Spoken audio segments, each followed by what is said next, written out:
Welcome to Rex's Bible Study, a weekly podcast where we study the Bible and just try to let it say what it says. We're in week number 15 of our study of the Exodus story. That means we're not studying the whole book. We're studying the story of the people leaving Egypt. So we are in chapter 12. We're going to finish the second half of chapter 12. As always, here's the disclaimer. The study's done sequentially, so it's really expected that you've watched what's happened before this. Otherwise, you might get a little lost. You might not understand the characters. It's like jumping in the middle of the TV show Lost. Like, you're just gonna be lost. So I've said that word too many times. Anyways, so quick, like putting ourselves back into the train of thought.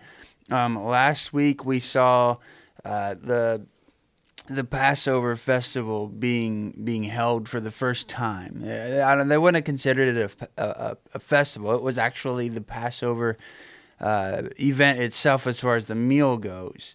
And the people were told that they need to be ready to go, that the meal was to be eaten with, a lot of translations say with their loins girded, but really it just means they got their jacket on, they got their belt on, everything was kind of centered around their belt, like the way they dressed back then. So if you're going to leave the house and you need to have your jacket on, it was tight around the waist. Girded your loins. Anyways, so they were told that they didn't have time to let their dough rise. It was basically pita bread. It had to be eaten. It had to be flat. That they had to not have any leftovers. Why? Because they're about to go on the road. Like, you don't bring leftovers on the road.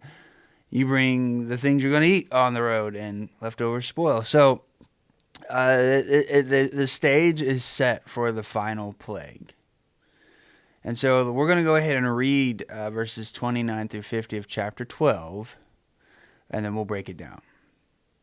So it says, "At midnight the Lord struck down all the firstborn in the land of Egypt, from the firstborn of Pharaoh, who sat on his throne, to the firstborn of the prisoner who was in the dungeon, and all the firstborn of the livestock.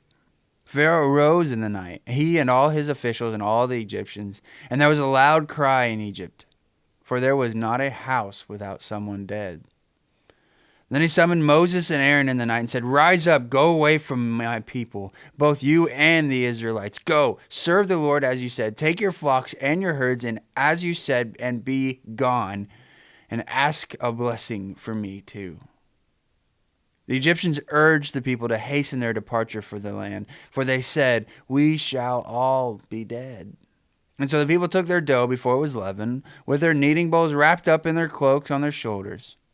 The Israelites had acted according to the word of Moses. They had asked the Egyptians for jewelry of silver and gold and for clothing, and the Lord had given the people favor in the sight of the Egyptians, so that they may let them have what they asked. And so they plundered the Egyptians.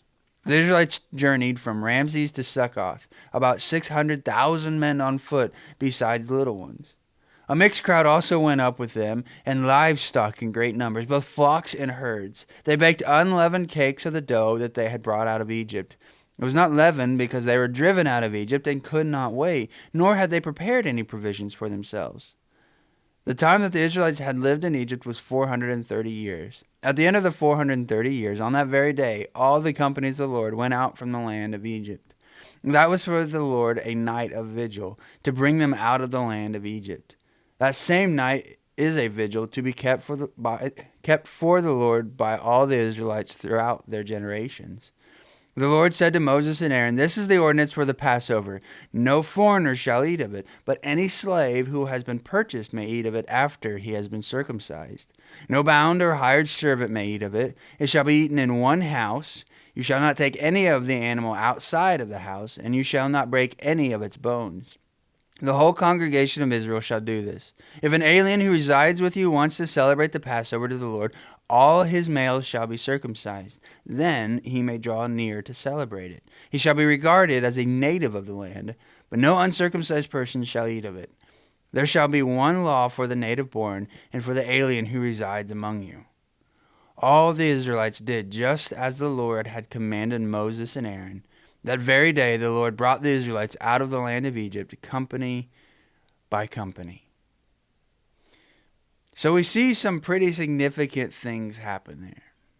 All right, so first thing right out the gate essentially is the final plague. The death of the firstborn of not just the Egyptians, but even their slaves, even their prisoners, even their captives of war, even their animals. Now, this truly is the most terrifying thing that could happen to them. I mean, we talked in Bible study last week. I didn't really mention it so much on the recording. But this is the greatest fear of any tribal society person's heart. The loss of their son. The entire tribal system from the ancient Near East, and really in a lot of ways to this day, is built around having children. You want to absolutely crush someone's soul, you take away their child from this culture. And we see everybody lost their firstborn son. The most prized possession, if you want to think in those terms, the thing most valuable to them, their firstborn son. It absolutely would have destroyed any single person in the land of Egypt, let alone Pharaoh. And you talk about people suffering at the hands of their leaders, right? The people had benefited from the Egyptian leadership for generations. They had done well where they watched their neighbors suffer. They had grown. They had become wealthy. But now that led to arrogance, and arrogance led to mistakes. And the mistakes of Pharaoh have cost his nation their economy, their security, their wealth, and now their children. And ultimately it's going to cost them their workforce, their slaves, all because of Pharaoh's arrogance. And so with this final plague, with his heart absolutely shattered, he lets the people go. They're allowed to take their men, they're allowed to take their women, their children, they're allowed to take their flocks, they're allowed to take everything. It says that they were given favor in the sight of the Egyptians. And I don't know I think that means like the Egyptians were, like, oh, they're such a great people. No, I think it was more like they were terrified. It says that they were afraid they would die. They were hastening. They were urging the Israelites to leave because they thought they were going to die next. I think it's that kind of favor rather than admiration. And so we see they're given jewelry, they're given gold, they're given clothes. They basically become wealthy overnight. And they are urged to leave, and they go from the city of Ramses to the city of Succoth. Now, when they left in a rush, right? It says that they had their kneading bowls tied to sticks that they carried with them because they didn't have time to rise, right? Like their dough was flat, exactly how God said it should be. And they didn't just leave by themselves either. This is something I think we miss sometimes. They had a lot of other people go with them. Some Egyptians inevitably took Israelite wives and went with them. Some of the Israelites, we've seen in the stories of the past that slaves could become wealthy, for the most part, not recently because Pharaoh had made things so difficult on the slaves. But we see at the end of this chapter that there's instructions for how foreigners and slaves and hired servants were to take the Passover. And essentially in every case, they have to become part of the people of Israel. And so we see that the people of Israel are not just the genetic descendants of Abraham. They're people who choose to worship Yahweh as the lone God of the universe.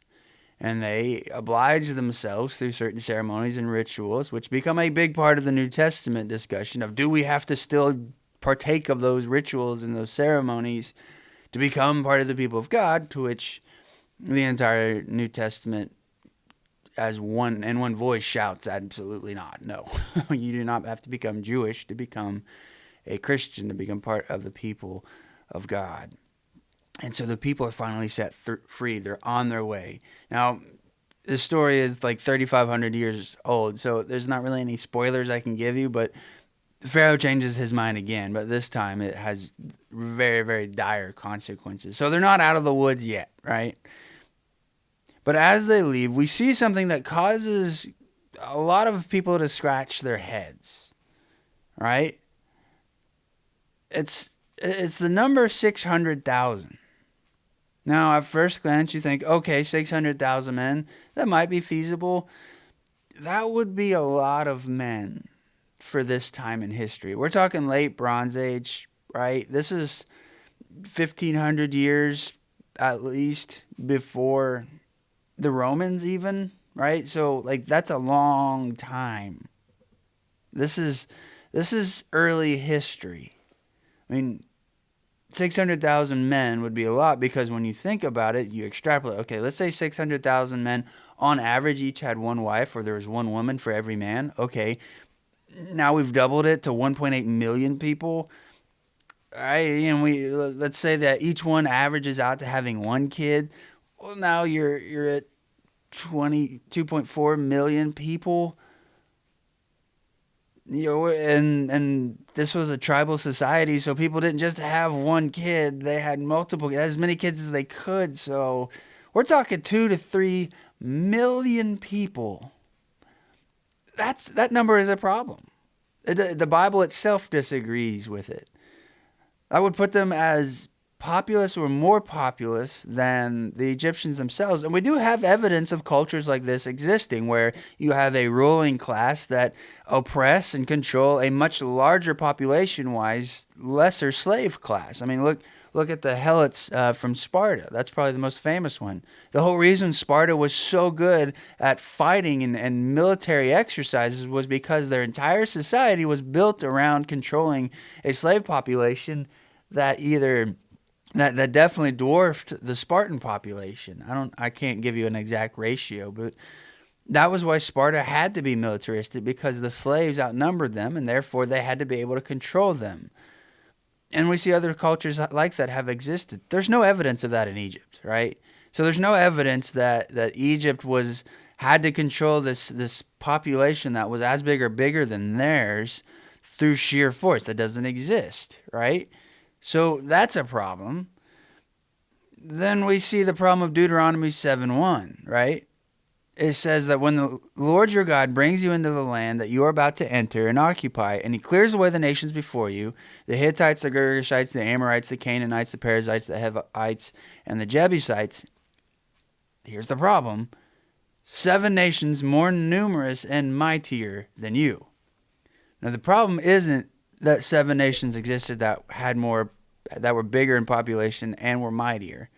The problem is, if they had to be bigger than the 2 to 3 million, that puts the population of the late Bronze Age Canaan to be 15 to 20 million people.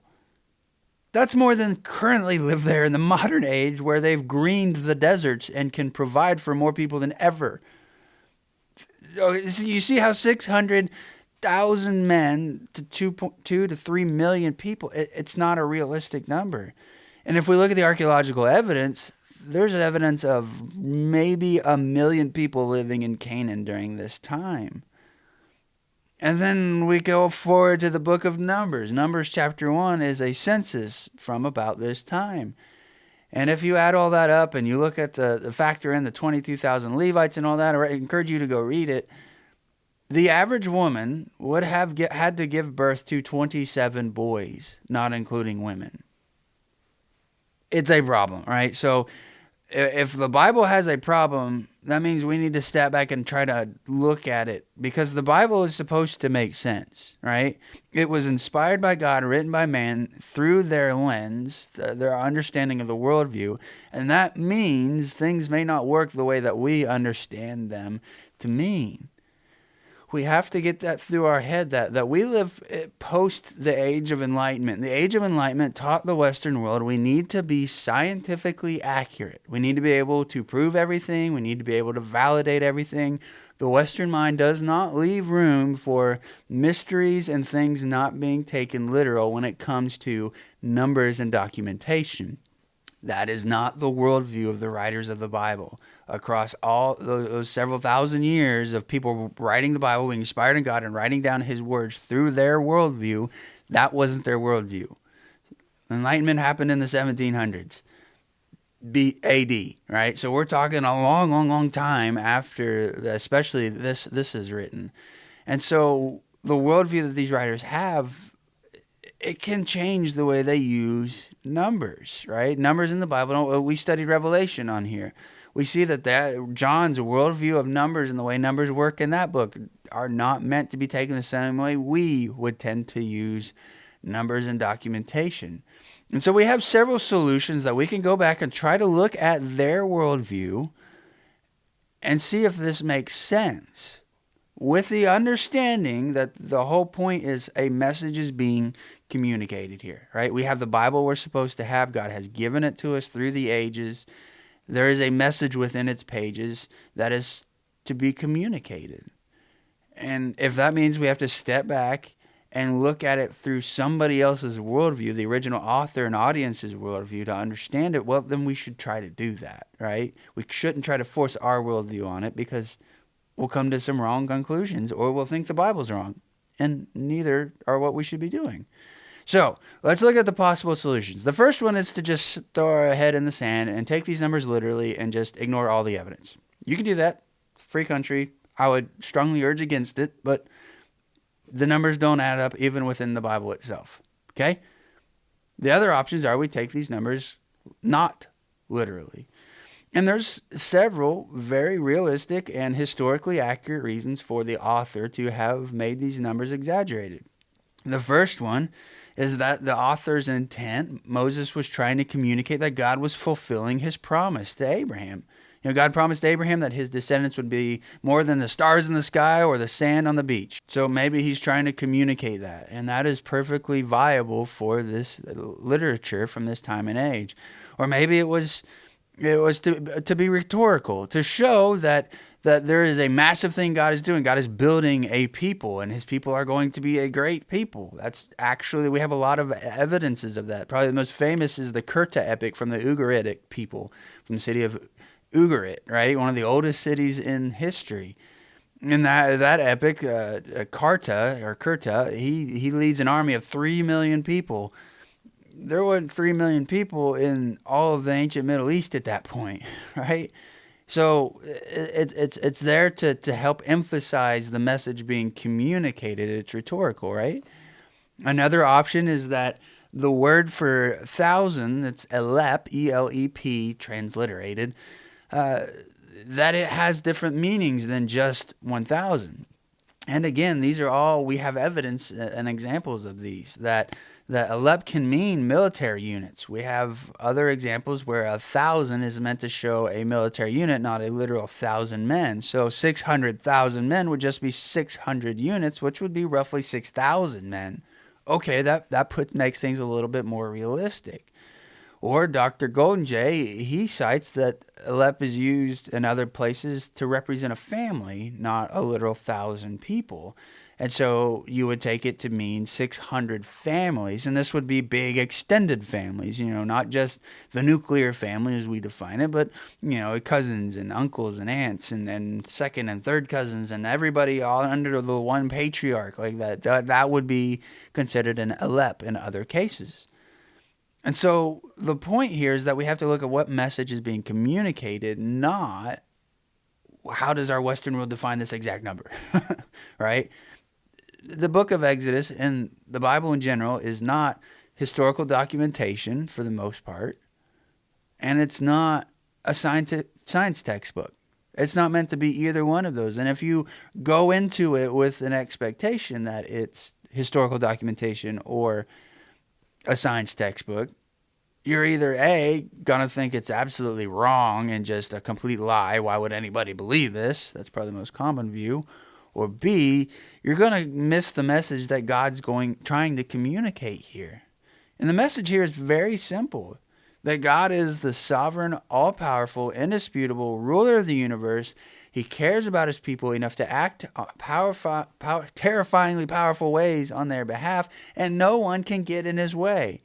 That there are no gods in Egypt to stand against Yahweh. That there are no rulers of any nation that can stand against Yahweh. That God is building something through the descendants of Abraham that's going to bless the whole world. God is doing something big and nothing can thwart his plans. That's the message being communicated. And to the Hebrews, the message went a step further and said, you guys are special.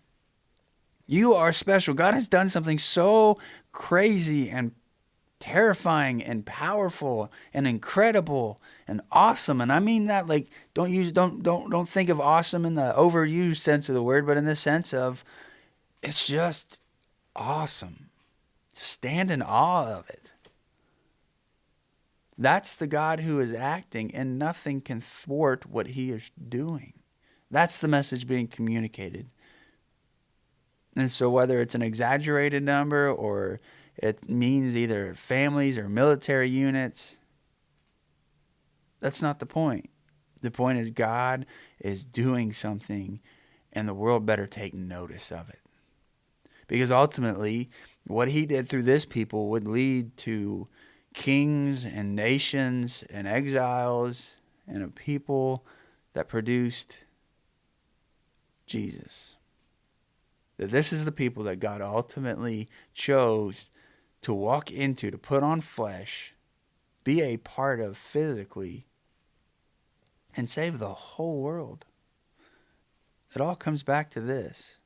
If you have any questions, reach out. I hope this was helpful and encouraging, and that helps you in your faith journey and helps your understanding of what God has done for you. See you next week. It's not a house, it's not a home.